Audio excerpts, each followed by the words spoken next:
Tack with Bell staff. I am the Racing Rules Advisor with INEOS Team UK. So I should say firstly, this is where we bring you the live race reaction after each race day. I've got a couple of our sailors with us today. We've got Graeme, Spence and flight controller. We like to call them pilots, don't we? Yeah. Pilot Leigh McMillan with us, who are out there today. I'm sure most of you already know what happened. Spoiler alert, we had a fantastic day. We won the one race that we had against Luna Rossa, which puts us straight into the final of the PRADA Cup. So a fantastic day, a very dramatic day. It wasn't an easy race, all sorts of things going on, lots of lead changes, but it all sort of, the drama actually started before we even started racing, didn't we? I mean, Graeme, you're very heavily involved with the technical side. There was issues before we even started racing. What was going on there? Yeah, there was a electronic hydraulic issue with our Cunningham, which you could hear on the onboard comms, and the commentators kind of ran with that. So it's no secret the issue that we were having, but it's unfortunate, and particularly for the systems team that work tirelessly, long hours making sure all this stuff's reliable. But they're very complicated boats. Nothing like this has ever been built before, and unfortunately you do come into these problems, and we work a lot on mitigating them. And unfortunately we had one today that could have affected the racing. One of those little gremlins crept in, and it's a very small little part, right? Yeah, it's a small part, but it has a lot to do with controlling the sail shape and how you depower, and it would have been costing an amount of speed, which couldn't really measure how much speed, but we definitely weren't quite going as fast as we could have been going. So it was the Cunningham which pulls down the luff of the sail, and that was, so for the rest of the race that was on full, was it? Yeah, so the fix that they came up with, which was sort of a reflection of the level of preparation that goes into this racing, it had already been flagged as something that could potentially happen, even things that we haven't had happen before in practice. We try and flag any area that could go wrong and could be easily fixed. So we had a second hydraulic power source that we could bring on board, pump the Cunningham into a position and lock it off. So Bledden had the very difficult task of picking one Cunningham pressure or Cunningham load that would do for the race, and we reckon Leigh probably did all right. We won't know. Hopefully we won't do another race without an active Cunningham, but he seemed to mitigate it quite well, as did the systems team by having a prepared solution. So upwind, Cunningham on tight, it's possible, downwind eased. Yeah. So where do you think we were sat in general in that race? So I think they went to around 70%. Seemed to be the number that was being banded around. Which upwind was probably okay. I think speaking to the guys grinding, it probably cost us a little bit more. Downwind just in traveller frequency. We didn't have the flying shape that we wanted, so we had to compensate somewhat with energy from the grinders and move it around a bit more. But well done to the systems team for knowing what they could do within 15 minutes, which is a tough ask. And that function of the sail, that's all about twisting the top, depowering, upwind, and I mean, it depowers the whole mainsail. So it's quite on these boats that are going so fast, like the Cunningham's a pretty critical control. The depth difference that you need in lulls and gusts and upwind, downwind. It's one of our biggest mode changing tools on the boat. So it is a key function. So having it kind of locked off in those conditions was not ideal, because we had massive ranges and pressure and shifts, and so it did make the boat more difficult to sail. But thankfully it stayed pretty fresh the whole race. It wasn't like it kind of dropped off completely, and so we're able to keep the boat fully trucking the whole way around, just sailing some pretty hot angles downwind and giving it a rip. Oh well done for keeping it going, with a bit of adversity. And we've got some great clips coming up here. We'll start with the start, which was plenty of drama going on, wasn't there? Here we go. Have a look at this. Yeah, it was. It was obviously pretty fresh at this point, and you can see we kind of had a bit of a jump up on the foil there, and we were following PRADA in and trying to, at one point, trying to get the hook on them, but they did a good job of kind of keeping clear in front and kind of controlling the kind of the position into the pin. But in the end we actually had a good accelerate into the line and got ourselves into a really nice spot, to kind of to pin them out to the left, or certainly kind of keep a good lane out to the left hand side. So it kind of came good, but it was pretty full on, and we weren't entirely kind of sure whether we're going to be able to get the hook and try and kind of push them into the line, and there's quite a lot going on with the comms and stuff at that point. So, you know, all the onboard stuff will be pretty interesting to go and look at, that's for sure. Intense.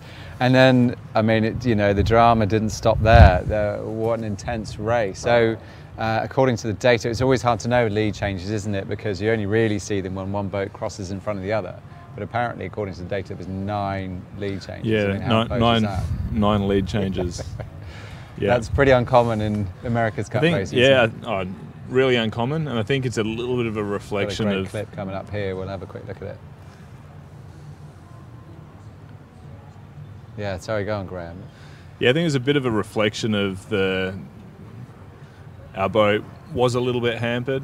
I think we've probably got similar speed with Luna Rossa in these conditions, but I think we were really struggling from moding, and we had to take the opportunities that were available to us. So there's definite periods in the race where, like, downwind was a lot harder for us. I think they could get away a little bit downwind, and then upwind it was a bit more even. So I think the lead changes were a bit reflective of some of the difficulties we were having. Yeah. We couldn't get in front, just stay in front like we've been able to do in some other races. And I guess the fascinating thing was then getting back in front. I mean, you know, even though you're having those problems, so obviously tactically. Yeah, I think so that's just what's really been good about this team during this race period. We've got a quite robust setup with our crew, and we've got Joel supporting Ben really well and allowing Ben to do what he's good at, you know, what he's world famous for, and it's winning yacht races. Yeah. So we've invested a lot in having more people at the back supporting Ben, and like Leigh and Parko sharing the flight control duties. It's just giving us an ability to be a little bit more flexible than other teams. Yeah, fantastic. And then, you know, we'll have a look at this. This is a great clip. This is the final cross right at the end of the race. Yeah, I mean, I was on the leeward side at this point, flying the boat, and I could hear the comms coming in. So we're you know, pushing really fast out of the jibe, trying to get the speed up. The cross looked like it was on. And then as it was getting closer and closer, we're obviously dialing, you know, they were kind of dialing us down a bit, and we were trying to get into a lower mode. So, I was, you know, without being able to see it, it was pretty hard to kind of mode the boat perfectly for the cross, but trying to, you know, adjust the cam settings and stuff to assist in getting a lower mode. And again, you know, in that situation, not having the Cunningham ease, you know, was one of those things that would have been really useful at that time. You know, if you're trying to get low, deep up your mainsail, get a nice low mode and get across, and we're just strapped on and going fast. So do a low mode. It, you know, it kind of added to the complexity.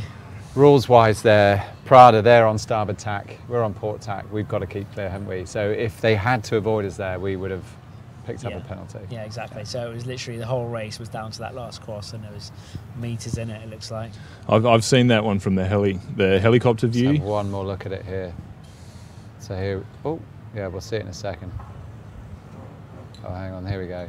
There it is there. So they're on starboard. If they had to avoid us there, then we would have had a penalty. That was the race right there at the end, wasn't it? So yeah, they did a nice job of making it look like it was closer than it was, and I think that's what I was going to say. I was alluding to the fact Jimmy did a good job of overselling that, and I'm sure as the rule. What's the name? You can tell the Hollywood. The Hollywood. Yeah, they did a good Hollywood there. I'm sure, Matt, as in your rules advisor role, you'll watch the helicopter view tomorrow, and you'll see that it's pretty clear that Jimmy's altering course the whole time. Yeah. And so not only is he changing course to come down, which he then has to give us room, then he does the big Hollywood at the end. That's to right. Say, hey, they fouled us. I think he said in the press conference that he thought it was a foul, but I think I've heard it said. No, they're sticking with that. Yeah, they're sticking with that, which they need to. Clearly see, definitely wasn't. And then it's sort of reflecting on overall, this feels fantastic, doesn't it? There's been a lot of celebrations here. We went on stage, you guys went up there and got the trophy for winning the round robin. Champagne, it's fantastic for the team, massive boost, isn't it? But actually, what does it mean for the big picture? We have to reset a bit, really, don't we? I mean, I think the biggest thing for us is using these next couple of weeks incredibly well and, you know, intelligently, and trying to eke out some more performance of the boat. And I think we're incredibly focused on that. I think, you know, we've got more things to look at. We've got a few more things under the hood that we need to kind of tweak, and we need to make sure the boat is absolutely at its prime, you know, in 2.5 weeks' time when we go into the final. So I think, you know, there's absolutely no doubt that our focus is 100% on kind of this next phase. And I think today was very important to us, just to give us that ability to go back and get the boat, you know, in the shed and kind of look at what the next stage is going to be, because the other teams are going to come back at us with more boat speed. They're Right. going to come at us, you know, aggressively and on the race course, and we need to do whatever we can in the next 2.5 weeks to eke some more boat speed, so that we're kind of trying to keep pushing forward the whole time. So yeah, it's Right. a very important period for us. So we're just 2 weeks into what's a 2-month regatta, and it feels great. Yeah, that's right. There's a long way to go. There's a big slog ahead, and just getting to this point has been difficult. You know, there's a lot of work that's gone day and night in the shed, getting the boat improved from the last time we raced it. You know, we've got a massive shore crew that have really dug deep, and I think it's a great thing that the team's been able to win a day early. Everyone in the shed feels like they're going to get a day off, which I think that's been announced now, which they haven't had for a while. Yeah. So I think that's a great thing, and I think it's a bit of pride in the sailing team that we've actually been able to get it done a day early. Yeah. Give back to the boys in the shed for all the effort that they've done, and well they'll done. get a day off, I'm and sure then they appreciate it. we'll be back in on Monday and the whipping will commence. Yeah, the unsung heroes in the shed there. Those boys have been working so hard, haven't they? Yeah, So, working really hard, and it's nice to get reward on the race course with the sailing team, but it's excellent to come back and share it with the 100-odd people that are part of this team who are putting just as much effort as we are on the race course. So that's what this really means, right? It's for the team, it's for everyone at home. It's a great reset. Got to keep going, but it's good for everyone. A little Yeah. boost, right? Yeah. Fantastic. We'll take a look at the we've got the scoreboard first, I believe. There we go. I mean, just fantastic, boys. So well done. From where we were prior to Christmas, that's almost unbelievable. The odds you would have got from the bookies for that scoreline would have been huge. Good, yeah. I mean, so good. I'm very proud of you guys. It's an awesome effort. We'll have a quick look at the schedule. So we get a bit of time off now. Whilst the semi-finals go ahead, we get a couple of weeks off, and we come back on the 13th of February. We'll be watching with huge interest to see how it goes. Obviously, the Americans have still got a tough road ahead of them just to get the boat ready to make the start line. But hopefully, fingers crossed, they do, and we get a good semi-final. And then we're into the final. Gentlemen, pleasure. Thank you for joining me here on Thank you, Matt. Inside Tack. We'll get you back here again, no worries. Thank you everyone at home for tuning in. We get lots of feedback, and it's always nice to know you guys are there watching, and we're doing all of this for you. This was all about a bit of pride for us, for the UK. And we know it's tough times back there with COVID and lockdown and everything else, but we're doing what we can out here in New Zealand. We're going to keep doing that and keep pushing forwards. Thank you very much.